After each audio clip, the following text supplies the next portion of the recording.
You are here, moving in our midst. I worship you, I worship you. You are here, working in this place. I worship you, I worship you. We'll sing it again. You are here, moving in our midst. I worship you, I worship you. You are here. Shalom, selamat pagi. Berjumpa lagi di ibadah raya kita GBI BKP Aston. Sebelum kita mulai ibadah kita, terlebih dahulu kita mendengarkan pengumuman sepekan ini. Yang pertama, setiap hari Rabu pada pukul 19 atau pukul 7 doa bersama di Ruko Kenari, bahkan juga live lewat Zoom. Tetap pergunakan protokol kesehatan, menggunakan masker, bahkan juga cuci tangan, bahkan juga tetap jaga jarak. Yang kedua, Kamis dan Jumat ada kul masing-masing yang diadakan pada pukul 19 atau pukul 7. Dan untuk lebih lanjut, hubungi gembala kul masing-masing.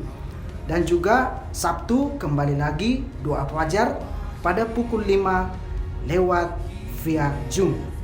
Dan seperti biasa, ibadah raya kita kembali lagi di hari Minggu pada pukul 8 lewat live streaming melalui YouTube, Facebook GBI BKP Aston. Bagi saudara yang ingin menabur rumah Tuhan dan juga perpuluhan, dapat ditransfer melalui rekening di bawah ini.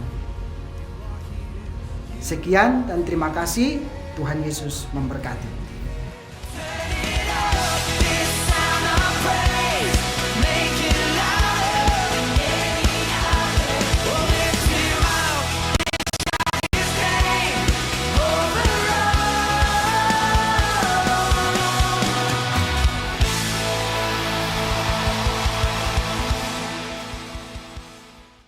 Shalom semuanya. Shalom. Kita kembali lagi di ibadah online kita pada hari Minggu. Kita sama-sama ingin masuk dalam hadirat Tuhan. Kita sama-sama siapkan hati kita. Pertama-tama kita saling mengiringkan kita dulu yuk keluarga kita. Kita ucapkan berkat shalom. Shalom. Kita sama-sama masuk dalam doa. Terima kasih Bapa yang baik, terima kasih Tuhan Yesus untuk segala kebaikan-Mu Tuhan yang masih kami rasakan sampai saat ini Tuhan. Terima kasih Bapa untuk kesetiaan-Mu Tuhan yang masih kami nikmati sampai detik ini Tuhan. Setiap berkat yang baru kami rasakan Tuhan. Terima kasih Tuhan Yesus, terima kasih Bapa. Tuhan pada pagi hari ini Tuhan kami ingin sama-sama masuk dalam hadirat-Mu Tuhan. Ingin menyembah-Mu lebih lagi Tuhan. Layakan setiap hati kami Tuhan. Biar apapun yang kami sembah Tuhan hanya tertuju kepadamu Tuhan Allah yang hidup. Terima kasih Bapa yang baik, terima kasih Tuhan Yesus. Kami yakin dan percaya Tuhan bahwa tidak ada sembah yang sia-sia Tuhan, kalau yang kami sembah adalah Allah yang hidup. Terima kasih Bapa.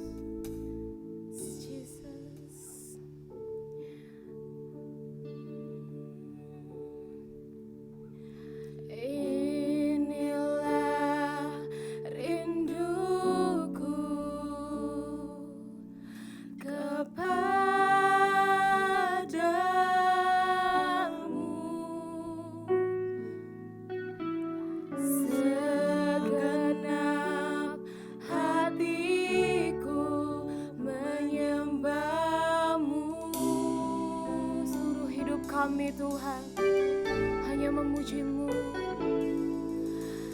Seluruh hidupku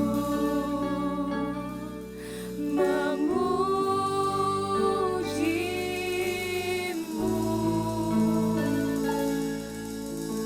Ku menyembah-Mu ya Allahku. Kami berikan hati kami Tuhan, sama-sama angkat. Yes. Ku berikan hatiku dan jiwaku.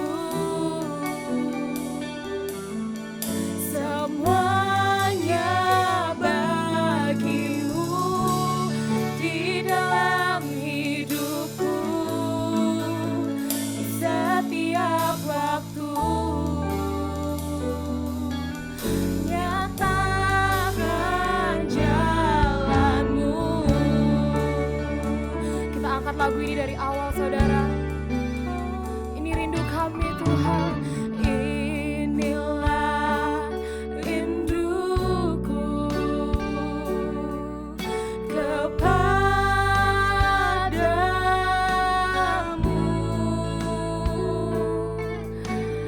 segenap hatiku menyembahmu,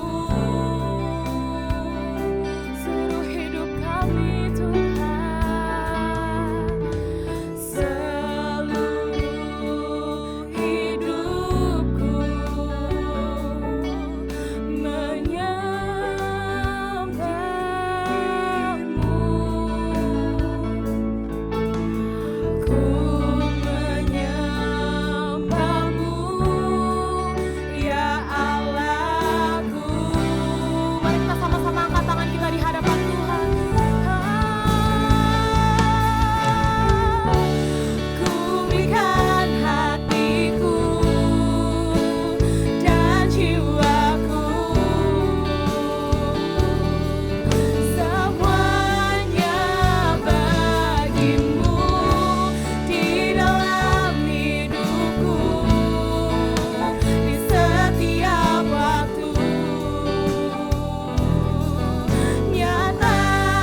sembah kami Tuhan.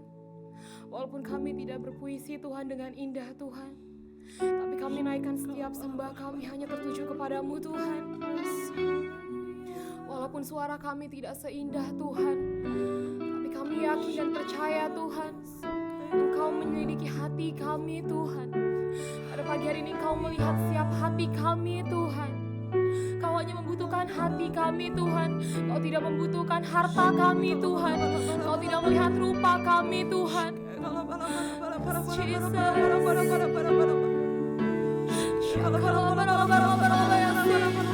Lord, I give you my heart.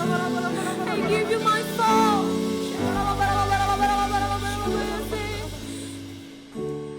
Lord, I give you my heart. I give you my soul. I live for you alone. Every breath that I take, every moment I'm awake. Lord, have your way in me. Lord, I give you my heart. I give you my soul. I live for you alone. Every breath that I take, every moment I'm awake. Lord, have your way in me. Lord,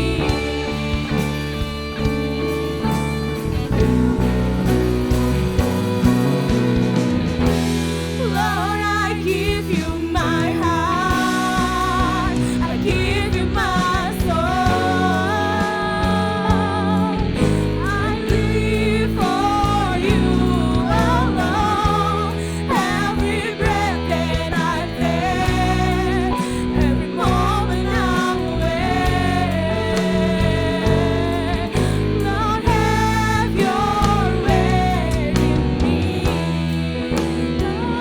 way in me. Lord, have your way in me. Lord, have your way. Lord, have your way in me. Beri kemuliaan untuk Tuhan Yesus. Haleluya.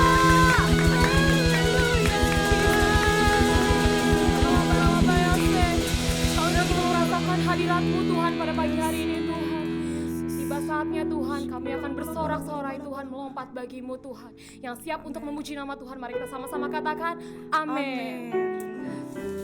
Mari saudara, kita sama-sama berdiri, kita mau bergoyang untuk Tuhan pada pagi hari ini, amin. Amin. Kita tos tangan kanan kiri kita dulu yuk.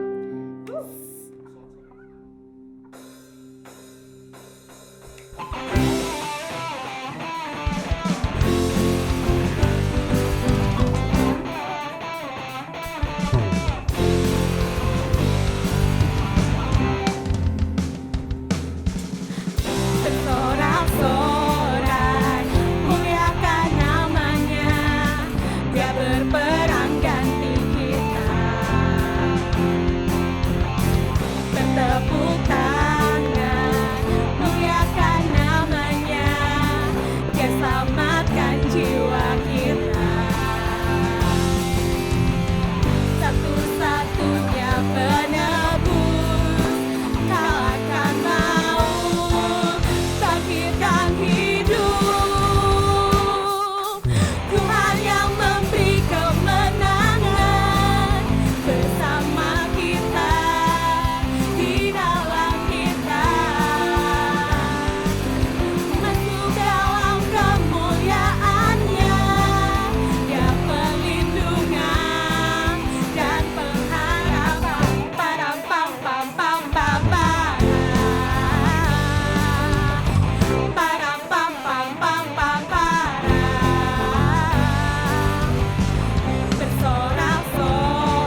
Silakan untuk duduk kembali saudara.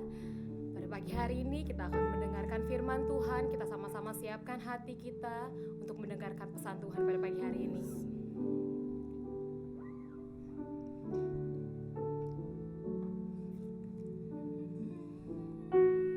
Hanya dekat kasih-Mu Bapa, jiwaku pun tentram. Engkau menerimaku dengan sepenuhnya. Walau dunia melihat rupa, namun Kau memandangku sampai ke kedalaman hatiku.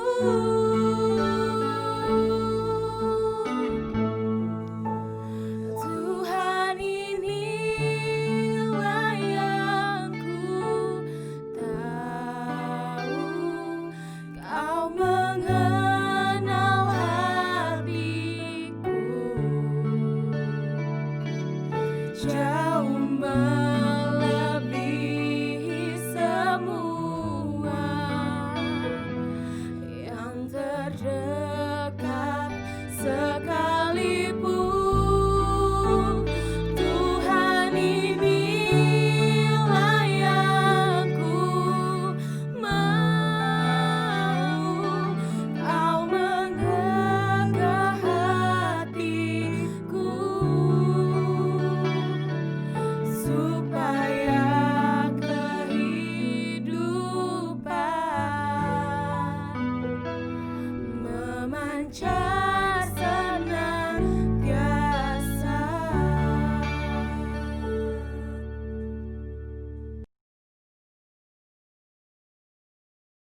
Selamat hari Minggu. Saya percaya kasih setia Tuhan selalu baru setiap pagi. Voice of Pentecost kali ini akan membahas mengenai dinamika kesembuhan ilahi. Apakah kamu pernah mengalami sakit dan disembuhkan Tuhan melalui mujizat? Atau malah pernah lihat orang yang sakit dan didoakan tapi nggak sembuh-sembuh? Jadi sebenarnya kesembuhan ilahi itu beneran ada atau enggak sih? Dan apakah pelayanan kesembuhan ilahi masih sesuai dengan kemajuan zaman now? Dalam Alkitab ada ratusan ayat janji Tuhan bagi kesembuhan umatnya. Banyak peristiwa dicatat orang-orang mengalami kesembuhan secara mujizat. Contohnya dalam perjanjian lama, Raja Hizkia yang disembuhkan atau Naaman yang disembuhkan dari penyakit kusta dan masih banyak lagi.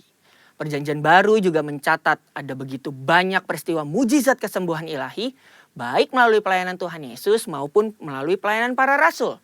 Nah, sebagai insan Pentakosta, kita percaya bahwa kesembuhan ilahi terjadi karena pengorbanan Tuhan Yesus di atas kayu salib.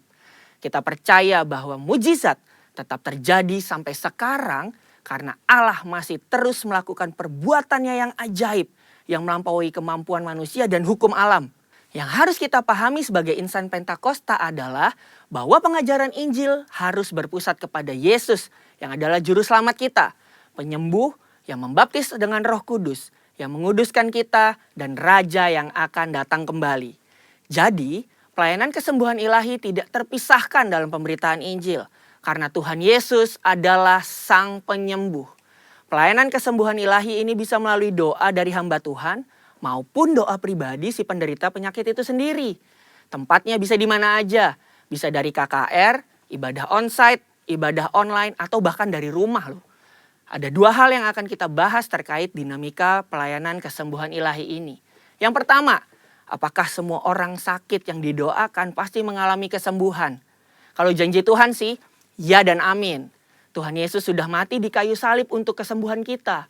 Terus kok nggak sembuh? Masalahnya bukan ada di janji Tuhannya, tapi ada di faktor yang mungkin ada di dalam diri kita yang harus diselesaikan lebih dulu. Forum Teolog GBI dalam pandangan teologis tentang penyakit memaparkan ada beberapa fakta mengenai penyakit. Yang pertama, ada penyakit akibat dosa kita. Yang kedua, ada hukuman Allah. Yang ketiga, karena perizinan dan kedaulatan Tuhan. Yang keempat, penyakit karena kejahatan iblis. Yang kelima, penyakit karena ulah manusia yang tamak, serakah, korup, dan destruktif. Untuk itulah kita perlu terbuka, mengaku dosa kita, memohon dan berdoa dengan iman. Seperti yang tertulis dalam Yakobus 5 ayat yang ke-14 sampai 16. Pelayanan ini merupakan bagian dari pelayanan yang dilakukan gereja. Tetapi hamba Tuhan dan gereja bukanlah sang penyembuh. Yang menyembuhkan tetap Tuhan Yesus sendiri. Hamba Tuhan dan gereja hanyalah alatnya. Jika seseorang didoakan dan gak sembuh saat itu juga, bukan berarti kita boleh seenaknya bilang, wah kamu gak beriman nih. Atau wah kurang doa ya. Proses kesembuhan ada yang langsung terjadi, yang artinya langsung sembuh setelah didoakan. Namun ada juga yang harus melalui beberapa proses seperti konseling. Atau didoakan beberapa kali baru mengalami kesembuhan. Yang kedua, apakah pelayanan kesembuhan ilahi masih sesuai atau relevan dengan situasi saat ini? Sudah jelas perintah Tuhan bagi kita sebagai anak Tuhan untuk mendoakan orang sakit tidak pernah dicabut. Justru pelayanan ini berjalan selaras dengan penginjilan. Namun kenyataannya gak mungkin dong kita bikin acara di lapangan bola terus ngumpulin semua orang yang sakit. Atau datang seenaknya ke rumah sakit, apalagi ke ruang isolasi penderita COVID. Dan mendoakan mereka secara langsung agar mereka mengalami kesembuhan. Kenapa gitu? Karena pemerintah sudah mengeluarkan protokol kesehatan yang begitu ketat. Jika kita melanggar peraturan ini, maka kita sama aja lagi melawan pemerintah. Dalam catatan Christian Evangel, ada satu kejadian pada tahun 1918 sampai 1919, di mana pandemi flu Spanyol menjadi momok mengerikan bagi dunia. Ada sekitar 50 juta orang meninggal akibat pandemi ini. Tetapi yang menarik, insan Pentakosta pada saat itu mengikuti anjuran pemerintah untuk meniadakan pertemuan ibadah dan mengkarantina yang sakit. Mereka tetap tinggal di rumah dan berdoa. Tetapi mereka terus menyatakan bahwa Allah adalah tabib. Sama seperti yang kita lakukan sekarang ini nih. Luar biasanya, dampaknya adalah banyak orang yang lahir baru dan disembuhkan dari sakit penyakit akibat pandemi tersebut. Kesaksian iman mereka kepada Allah dan doa membuat mereka mampu melewati krisis. Keterbatasan pelayanan karena social distancing bukan berarti pelayanan kesembuhan ilahi menjadi tidak relevan atau membuat kita tidak bisa melakukan pelayanan kesembuhan ilahi. Tuhan memberikan ide-ide kreatif melalui sarana yang ada di sekitar kita nih. Misalnya sosial media dan teknologi informasi. Seperti pada zaman rasul-rasul yang secara kreatif menggunakan media perantara dan diurapi Roh Kudus. Seperti sapu tangan atau kain yang pernah dipakai oleh Paulus menyembuhkan segala penyakit dan mengusir roh jahat saat diletakkan di atas orang-orang yang sakit. Jadi, pelayanan itu tidak terbatas dalam pertemuan fisik. Allah juga bisa bekerja melalui ibadah online, melalui panggilan telepon, video call, atau menggunakan media sosial. Berabad-abad yang lalu, pelayanan kesembuhan ilahi telah dilakukan oleh nabi-nabi di Perjanjian Lama, Tuhan Yesus, dan rasul-rasul di Perjanjian Baru. Tidak berhenti sampai di situ. Pelayanan kesembuhan ilahi juga masih relevan dengan zaman now. Secara khusus, di tengah situasi yang sedang dunia hadapi saat ini, gereja harus terus memotivasi dan menggerakkan pengerja dan jemaat untuk melakukan pelayanan kesembuhan ilahi ini dengan mendoakan mereka yang sakit, bahkan dengan memanfaatkan teknologi dan media sosial di tengah keterbatasan akibat social distancing. Pelayanan kesembuhan ilahi merupakan karunia Roh Kudus yang diberikan kepada gerejanya. Oleh sebab itu, kesembuhan yang Tuhan berikan semuanya adalah untuk memuliakan namanya. Tuhan Yesus memberkati.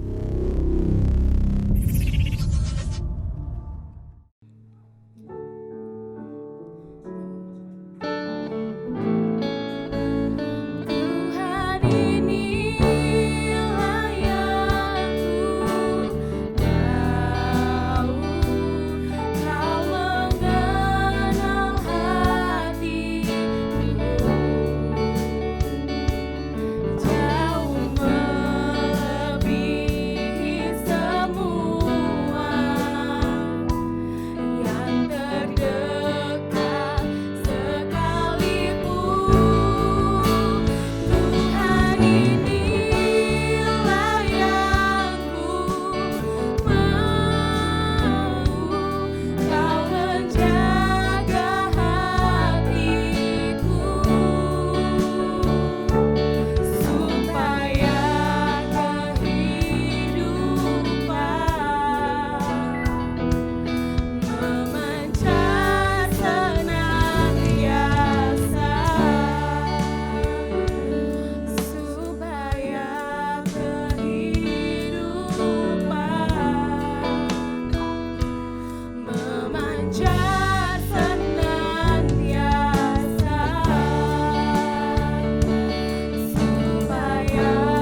Tuhan.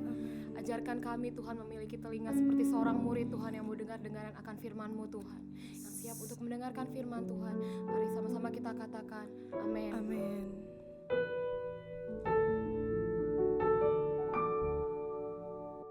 Shalom saudara yang dikasih Tuhan. Salam jumpa kembali di dalam ibadah online kita pada minggu yang penuh sukacita ini. Sungguh pemeliharaan Tuhan yang begitu sempurna di dalam setiap kehidupan kita. Amin. Dan sebentar kita juga akan diperlengkapi dengan kebenaran firman Tuhan. Tapi sebelumnya kita satukan hati di dalam doa. Bapa, kami bersyukur Tuhan untuk hari ini di mana kami dapat memuji dan memuliakan nama-Mu Tuhan terus-menerus di dalam roh kebenaran-Mu ya Bapa. Dan kami bersyukur untuk pemeliharaan-Mu, penyertaan-Mu, dan selalu anugerah yang Kau berikan bagi kami, sehingga kami selalu terpelihara sempurna sehat di dalam-Mu ya Bapa. Dan sebentar kami juga akan menerima firman kebenaran-Mu ya Bapa, sebagai kekuatan kekudusan bagi kami. Kami percaya Tuhan, kebenaran firman-Mu adalah kekuatan kami. Biarlah rema apa yang kami terima pada hari ini menjadi pegangan kami hidup kami. Menjadi kekuatan bagi kami, kekudusan bagi kami, kota benteng hidup bagi kami Tuhan. Pakai hamba-Mu yang tidak sempurna ini untuk memberitakan isi hati-Mu ya Pak. Beri kami roh sebagai murid untuk kami mau belajar dan mendengar firman. Terima kasih Tuhan Yesus. Di dalam nama Tuhan Yesus kami siap mendengarkan firman-Mu. Haleluya, sama-sama katakan amin. Shalom, sekali lagi shalom saudara dikasih Tuhan. Salam jumpa, salam sehat, dan salam sehati, salam merdeka. Karena beberapa saat yang lalu kita juga merayakan kemerdekaan bangsa kita Indonesia. Dan saya juga mau mengingatkan bagi saudara setiap kita bahwa kita juga di dalam Kristus Yesus sudah dimerdekakan. Saya langsung saja, saya bacakan Galatia 4 ayat 7, apa sih yang sudah dimerdekakan bagi kita? Galatia 4 ayatnya yang ke-7. Jadi kamu bukan lagi hamba, melainkan anak. Kita bukan lagi hamba. Di ayat sebelumnya dikatakan bahwa Yesus telah menebus kita. Dan rohnya sekarang ada di dalam setiap kita, sehingga hati kita mengatakan, ya Aba, ya Bapa. Kita telah dimerdekakan dari perhambaan. Kita tahu bicara hamba itu adalah sesuatu yang dimana kalau kita mengerjakan, kita bekerja, kita menerima upah. Kalau kita nggak kerja, ya kita nggak dapat upah. Bahkan kalau kita melanggar, hukuman yang kita terima. Tapi kita bersyukur hari ini kita telah dimerdekakan di dalam Kristus Yesus. Kita menjadi anak. Ini adalah bicara tentang kasih karunia dari Bapa. Dan bukan cuma itu saudara. Bukan cuma itu. Saya bacakan lagi, saya lanjutkan. Jikalau kamu anak, maka kamu juga adalah ahli-ahli waris oleh Allah. Jadi kita juga ahli-ahli waris oleh Allah. Bahkan di Roma 8 ayat 17 ditegaskan kembali, dan jika kita adalah anak, maka kita juga adalah ahli waris, maksudnya orang-orang yang berhak menerima janji-janji Allah. Waduh, luar biasa sekali saudara. Kita telah ditebus, dosa kita telah diampuni. Bahkan status kita sekarang menjadi anak, kita dimerdekakan menjadi dari perhambaan. Kita bukan lagi hamba, kita jadi anak. Dan bahkan bukan cuma itu. Kita berhak menjadi ahli-ahli waris Allah. Sungguh ini kasih karunia yang begitu berkelimpahan saudara. Berbicara tentang warisan, ini adalah hal yang biasa kita dengar di dalam kehidupan dunia. Di mana seorang orang tua mewariskan kepada apa yang dimilikinya, diwariskan kepada anaknya atau keturunannya. Dan ini kita sering dengar polemik-polemik tentang warisan, menuntut warisan, terus perebutan harta lah. Bahkan belum lama ini kita dengar seorang konglomerat yang meninggal, anaknya yang sulung menuntut warisannya, menuntut harta warisannya.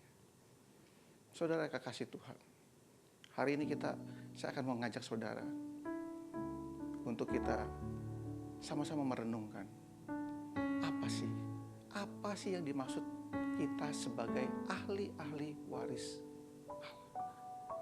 Dan apa yang diwariskan buat kita. Hari ini saya mau mengajak saudara untuk kita melihat dalam satu kisah cerita di dalam Lukas 15 ayatnya ke-12 sampai ke-20 sampai ke-30 ya, 31. Ini kisah cerita tentang perumpamaan tentang anak yang hilang. Di mana cerita si sulung dan si bungsu, dan bungsu pergi meninggalkan bapaknya karena harta warisan. Langsung saja kita sama-sama baca. Saya akan bacakan bagi saudara. Lukas 15 ayatnya saya mulai dari ayat yang ke-12. Inilah firman Tuhan. Kata yang bungsu kepada ayahnya, "Bapa, berikanlah kepadaku bagian harta milik kita yang menjadi hakku."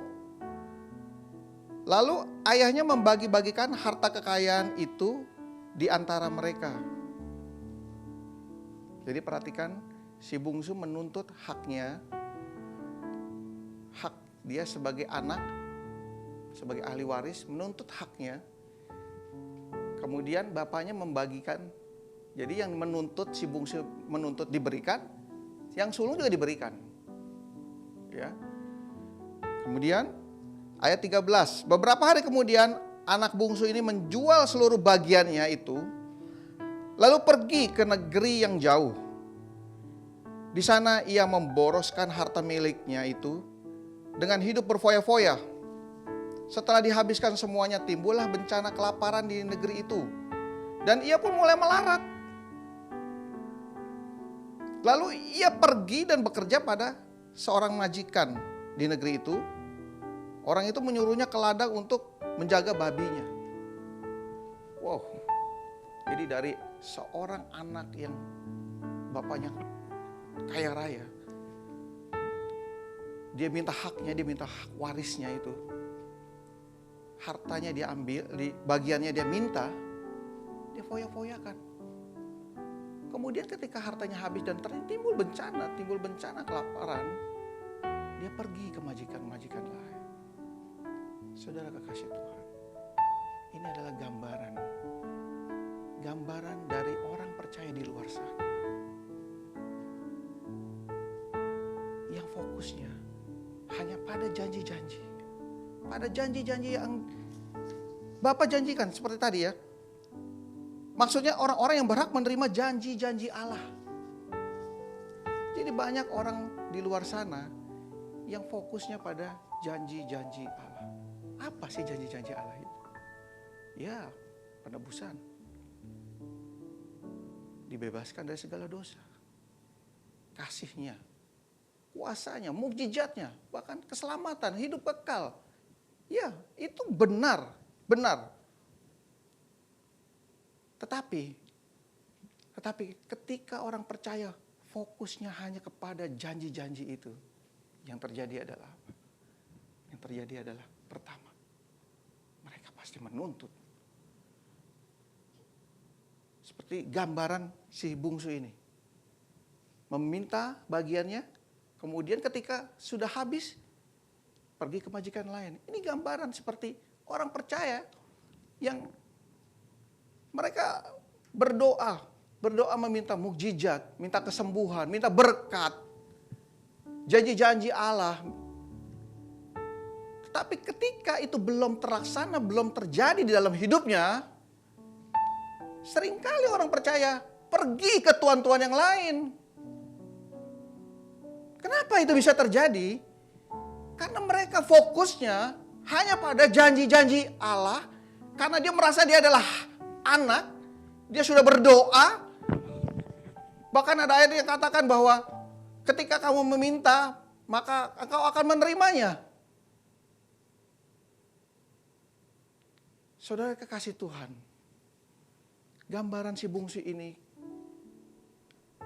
diperlihatkan bahwa ketika kita sebagai orang percaya hanya fokus kepada apa yang kita bakal terima, kita akan terima. Ya benar kita pasti menerimanya saudara. Tetapi bukan itu fokusnya. Bukan itu fokusnya. Tapi kan kita, firman mengatakan bahwa kita akan menerima janji-janji Allah.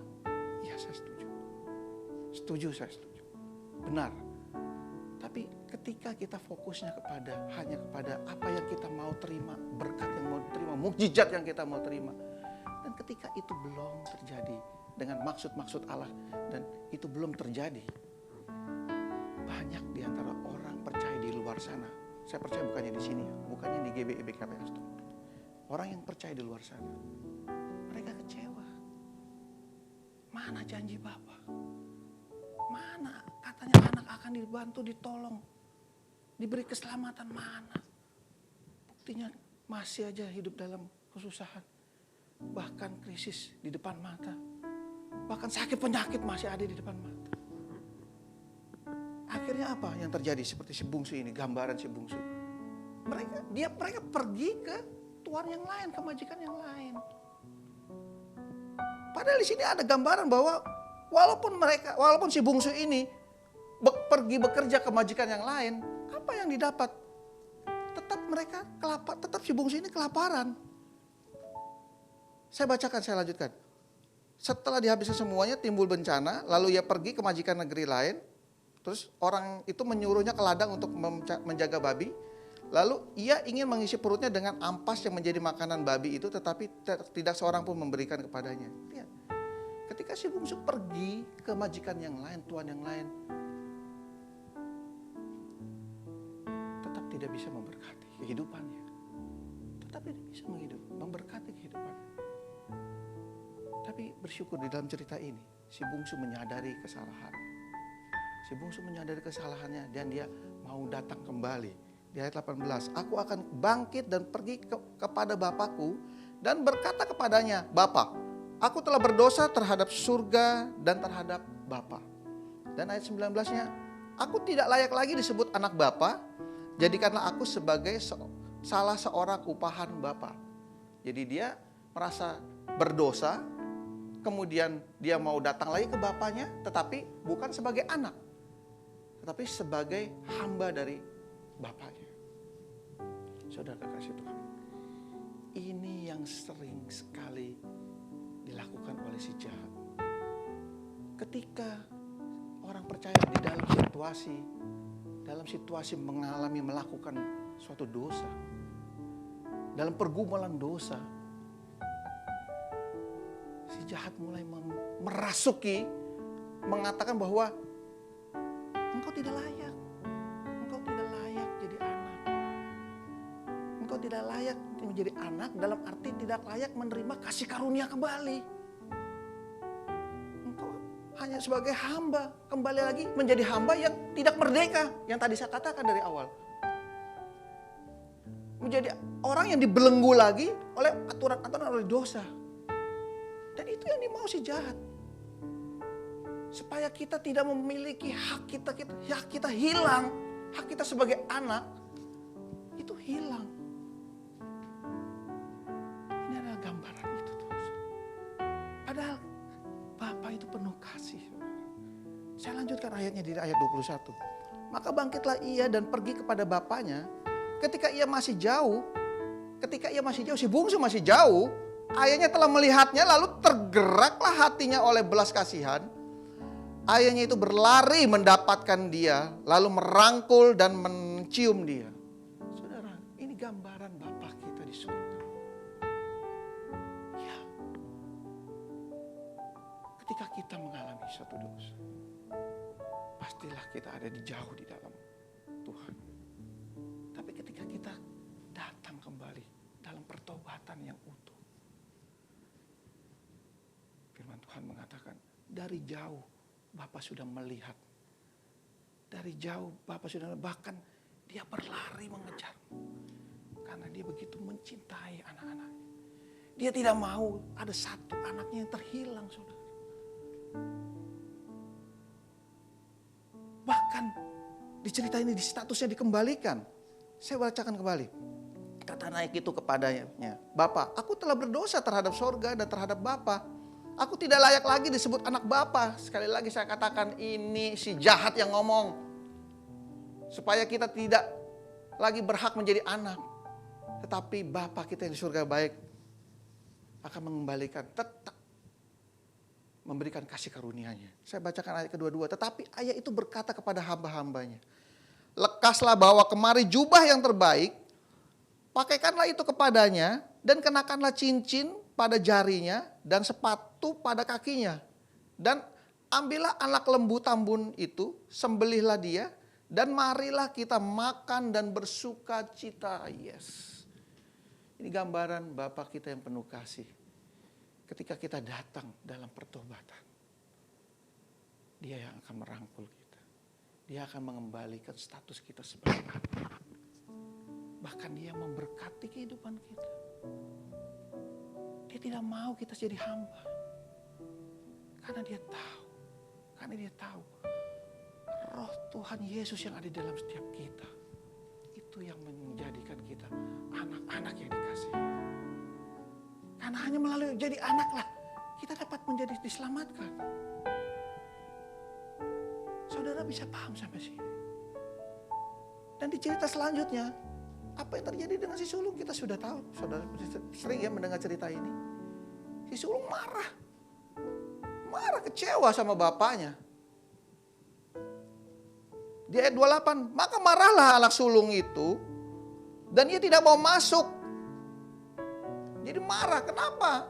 Si bungsu yang melakukan semena-mena, melakukan yang tidak dikehendaki bapaknya. Tetapi ketika dia datang kembali, bapaknya malah merangkul, mengembalikan semua apa yang menjadi haknya. Memberikan kasihnya. Dan si bungsu melihat ini, dia marah. Tetapi begitu ia tidak mau masuk, lalu ayahnya keluar dan berbicara dengan dia. Saudara bisa bayangkan, dua anak ini ya. Saya mengatakan dua anak ini dari anak cerita ini. Yang satu ya si bungsu oke lah. Yang bungsu, yang sulung ngambek. Sampai nggak mau masuk. Tetapi begitu besar kasih Bapak. Bapak ini keluar menemui anaknya. Saya lanjutkan lagi ya. Ayat 29. Tetapi ia menjawab ayahnya, katanya, telah bertahun-tahun aku melayani Bapa dan belum pernah aku melanggar perintah Bapa. Tetapi kepadaku belum pernah Bapa memberikan seekor anak kambing untuk bersukacita dengan sahabat-sahabatku. Saudara kekasih Tuhan, perhatikan kalimat, telah bertahun-tahun aku melayani Bapa dan belum pernah aku melanggar perintah Bapa. Saudara bisa mengerti maksud dari kalimat ini? Situasi di mana kita orang percaya ada bersama dengan Bapa secara otomatis, secara iman kita akan semakin didewasakan iman kita. Supaya apa? Supaya kita seturut kehendaknya. Perhatikan si sulung, bertahun-tahun bersama bapaknya. Dia tidak pernah melanggar. Tidak pernah melanggar bapaknya. Si sulung menuruti apa semua kehendak bapaknya tanpa disuruh. Ini satu gambaran bahwa ketika kita ada bersama Bapa, maka iman kita akan selalu semakin didewasakan. Kita akan dibentuk seturut kehendaknya. Sehingga kita akan menjadi serupa seperti si sulung, yaitu Tuhan Yesus Kristus. Dan kehidupan Kristuslah yang ada di dalam setiap kita. Saudara bisa mengerti? Saudara bisa paham yang saya bicarakan? Itulah kenapa Bapa kita di surga mau kita setiap anak-anaknya selalu ada di dalam Dia. Supaya apa? Supaya kita tidak pernah lagi ada di dalam kuasa si jahat. Tetapi kita akan bertumbuh dan berbuah banyak. Kita akan semakin didewasakan, semakin dimurnikan. Semakin dimurnikan seturut kehendaknya. Dan percayalah, apa yang kita kerjakan, apa yang kita lakukan, itulah kehidupan Kristus yang menjadi gambaran dalam kehidupan kita. Saudara bisa mengerti sampai di sini? Saya lanjutkan. Saya lanjutkan ya saudara. Di ayat yang ke-30. Tetapi baru saja datang anak bapa yang telah memboroskan harta kekayaan bapa bersama-sama dengan pelacur-pelacur. Maka bapa menyembelih anak lembu tambun itu untuk dia. Dia merasa, sekali lagi, si sulung ini merasa sebetulnya dia yang lebih berhak. Karena dia melakukan semua apa yang dikehendaki oleh bapaknya. Sekali lagi saudara, di awal saya sudah katakan, kita adalah anak, bukan hamba. Jadi apa yang kita terima itu adalah karena kasih karunia, bukan karena perbuatan. Amin. Dan ayat ke-31-nya saya lanjutkan. Kata ayahnya kepadanya, anakku, engkau selalu bersama-sama dengan aku, dan segala kepunyaanku adalah kepunyaanmu. Saya ulang ya. Engkau selalu bersama-sama dengan aku, dan segala kepunyaanku adalah kepunyaanmu. Sampai sini saudara bisa paham? Pertanyaan yang pertama tadi. Apa sih yang diwariskan? Apa yang diwariskan? Yang diwariskan saudara adalah satu situasi kebersamaan kita, di mana kita sebagai anak telah disatukan sehingga kita berhak selalu ada di dalam Bapa. Itu warisan sesungguhnya, Bang. Itulah warisan sesungguhnya di mana kita berhak bersama-sama dengan Tuhan. Dia yang memiliki segalanya di bumi ini. Bahkan dikatakan apa yang menjadi kepunyaannya adalah milik kita. Tetapi bukan itu fokusnya saudara. Fokusnya adalah ketika situasi di mana kita bersama Bapa selalu. Saudara kasih Tuhan. Itu kita bisa peroleh hanya di dalam Tuhan Yesus Kristus. Orang lain di luar sana yang tidak ada di dalam Kristus tidak punya hak. Ya benar tidak. Hanya ada yang di dalam Kristus lah. Hari ini imani kita ada bersama Bapa di surga. Bapa ada di dalam kita. Dia yang begitu sempurna memelihara kehidupan kita. Itulah warisan kita sesungguhnya. Ketika engkau mengerti, maka hidupmu akan damai sejahtera. Permasalahan boleh ada. Segala situasi yang mengganggu kehidupan kita boleh ada. Tapi kita ada bersama Bapa. Dia mau menjaga kita, yang memelihara kita. Bahkan ketika kita selalu hidup di dalamnya, kita akan dibentuk, didewasakan, iman kita menjadi semakin dewasa. Berseturut kehendaknya dan akan menjadi seperti Kristus. Saudara mengerti sampai saya. Mari kita bersyukur kalau sampai hari ini, saat ini, Roh Yesus Kristus masih ada di dalam kita. Dan percayalah, Bapa di surga ada selalu bersama kita. Amin. Sebagai penutup.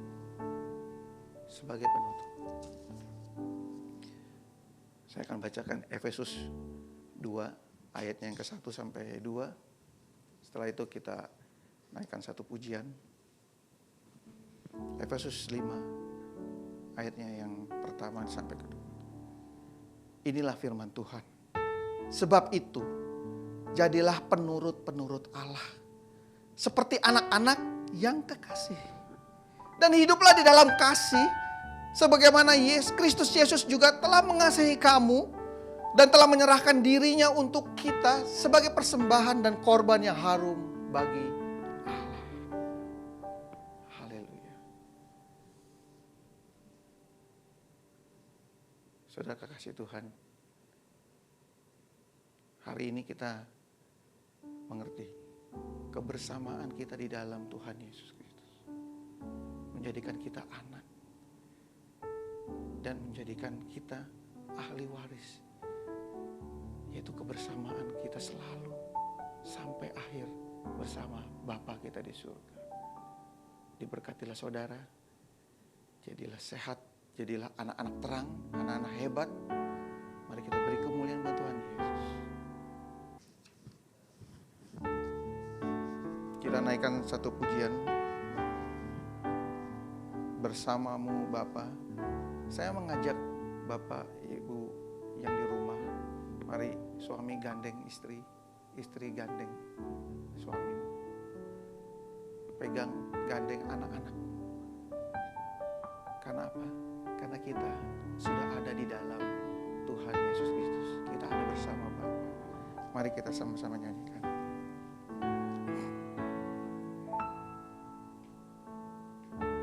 Engkau ada bersamaku di setiap musim hidupku. Tak pernah kau biarkan ku sendiri.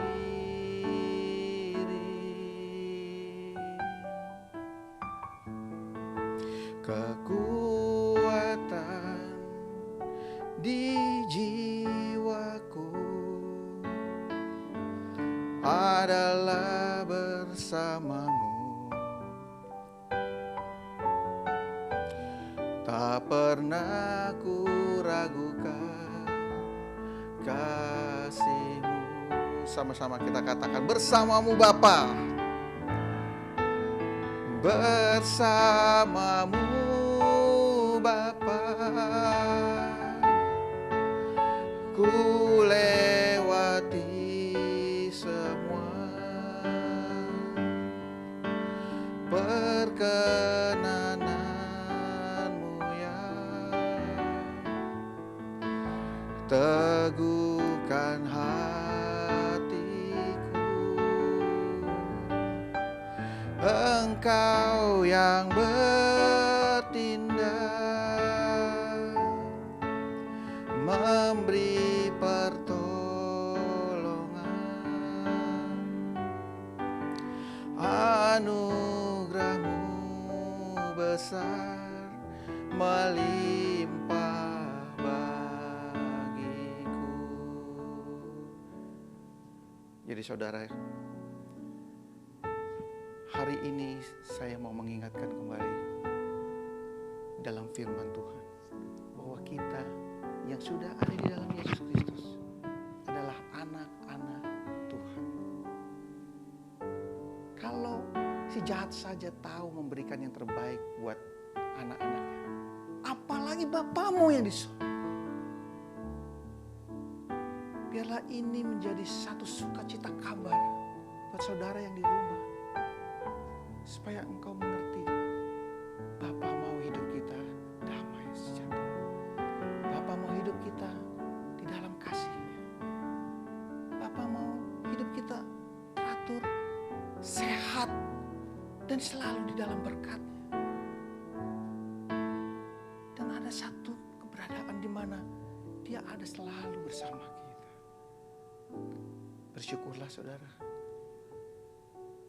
Mari kita satukan hati dalam doa. Terima kasih Tuhan Yesus untuk firman-Mu, untuk kebenaran-Mu Tuhan. Terima kasih kalau kami diperkenankan untuk menjadi anak-anak-Mu. Kami bersyukur Tuhan, Engkau ada selalu bersama kami. Engkau yang selalu menopang kehidupan kami, menuntun setiap kehidupan kami Tuhan. Terima kasih Bapa. Di dalam Kristus kami telah menjadi anak-anak-Mu. Dan kami berserah di dalam kehidupan kepada-Mu.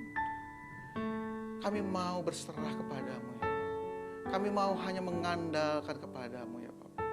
Karena kami tahu rancangan-Mu adalah rancangan damai sejahtera bagi setiap kami anak-anak-Mu Tuhan. Kami akan meraihnya di dalam Kristus Yesus.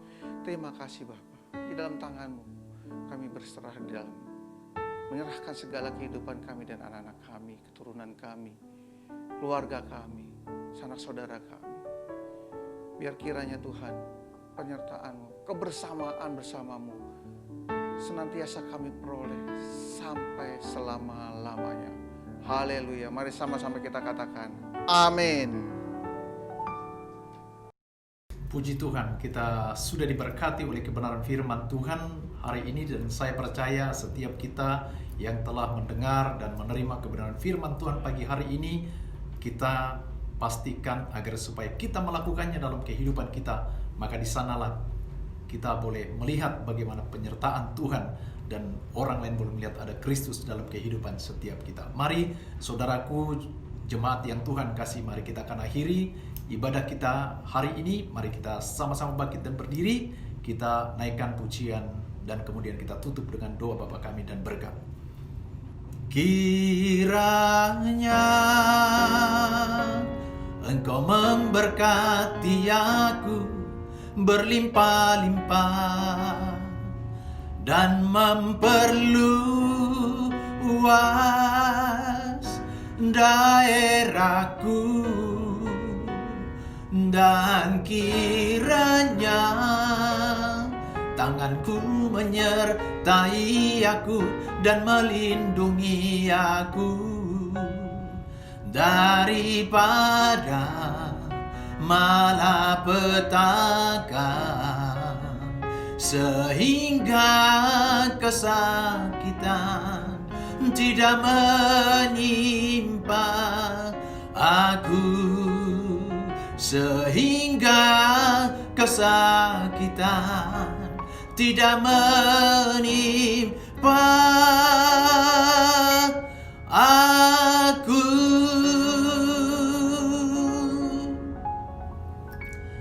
Bapa kami yang ada di surga, dikuduskanlah namamu, datanglah kerajaanmu, jadilah kehendakmu di bumi seperti di surga.